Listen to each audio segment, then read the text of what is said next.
Hi hello everyone welcome back to my channel. അപ്പോൾ ഇന്നത്തെ റെസിപ്പിയിൽ ഞാൻ അപ്ലോഡ് ചെയ്യുന്നത് ബട്ടർലീഷ്യസ് കോൺ റോസ്റ്റ് എങ്ങനെ തയ്യാറാക്കി എടുക്കാം എന്നതാണ്. ഇത് വളരെ കളർഫുള്ളായിട്ടുള്ള, വളരെ ഹെൽത്തി ആയിട്ടുള്ള, അതുപോലെ തന്നെ ടേസ്റ്റി ആയിട്ടുള്ള ഒരു ഡിഷാണ്.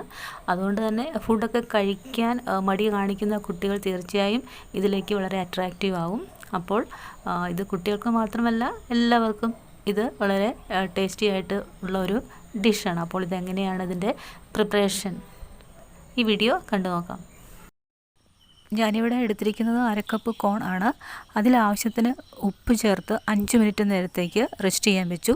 അതിനുശേഷം ആവിയിൽ 15 അല്ലെങ്കിൽ 20 മിനിറ്റ് നേരത്തേക്ക് കോൺ ഒന്ന് വേവിച്ചെടുക്കുക അല്ലെങ്കിൽ പുഴുങ്ങിയെടുക്കുക.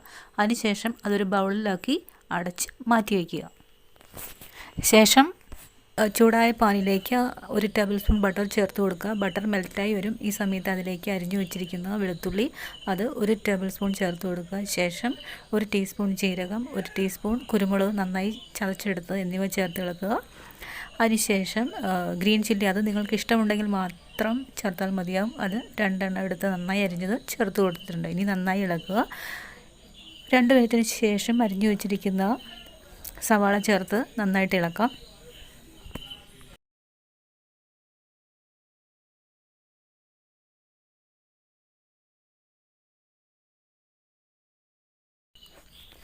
ഇനി ഇതിലേക്ക് 1/2 ടീസ്പൂൺ മഞ്ഞൾപ്പൊടി ചേർത്ത് കൊടുക്കാം. അതിനുശേഷം കുറച്ച് ഉപ്പ് കൂടി ചേർത്ത് കൊടുത്ത് സവാള നന്നായിട്ട് ഇളക്കുക.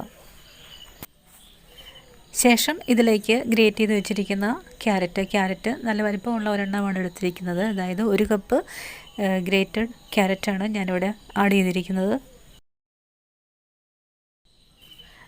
ഈ സമയത്ത് ആവശ്യത്തിന് കറിവേപ്പില അല്ലെങ്കിൽ മല്ലിയില ചേർത്ത് കൊടുക്കാം. ഇനി ഇതിലേക്ക് അരിഞ്ഞു വെച്ചിരിക്കുന്ന തക്കാളി ചേർത്ത് കൊടുക്കാം. നല്ല വലിപ്പമുള്ളതാണെങ്കിൽ 1 എണ്ണം മതിയാകും. ചെറുതാണെങ്കിൽ 2 തക്കാളി എടുക്കാവുന്നതാണ്. ശേഷം 1 ടേബിൾ സ്പൂൺ ഗരം മസാല ചേർത്ത് കൊടുക്കാം. എന്നിട്ട് ചെറുതായി ഇളക്കി കൊടുക്കുക. കുറച്ച് ബട്ടർ കൂടി ചേർത്ത് കൊടുക്കുക. 1 ടേബിൾ സ്പൂൺ ബട്ടർ കൂടി ഈ സമയത്ത് ചേർത്ത് കൊടുക്കുക. ഓക്കെ, അപ്പോൾ ഇനി ആവിയിൽ കുക്ക് ചെയ്ത് വെച്ചിരിക്കുന്ന അല്ലെങ്കിൽ ആവിയിൽ പുഴുങ്ങി വെച്ചിരിക്കുന്ന കോൺ ചേർത്ത് കൊടുക്കാം. കോൺ ചേർത്തതിന് ശേഷം നന്നായി ഇളക്കി കൊടുക്കുക. ഒരു 3 മിനിറ്റിന് ശേഷം നമുക്ക് ഇനി ഇതിലേക്ക് 1 കോഴിമുട്ട പൊട്ടിച്ച് ചേർത്ത് കൊടുക്കാം.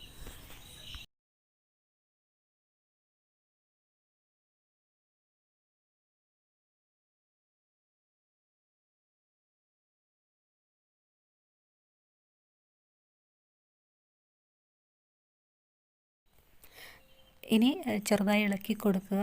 ഉപ്പ് നോക്കുക.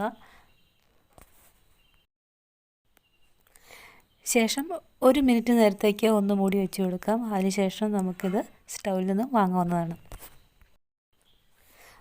അപ്പോൾ വളരെ കളർഫുള്ളായിട്ടുള്ള, ടേസ്റ്റി ആയിട്ടുള്ള, അതുപോലെ തന്നെ ഹെൽത്തി ആയിട്ടുള്ള ബട്ടർലീഷ്യസ് കോൺ റോസ്റ്റ് തയ്യാറായിരിക്കുന്നു.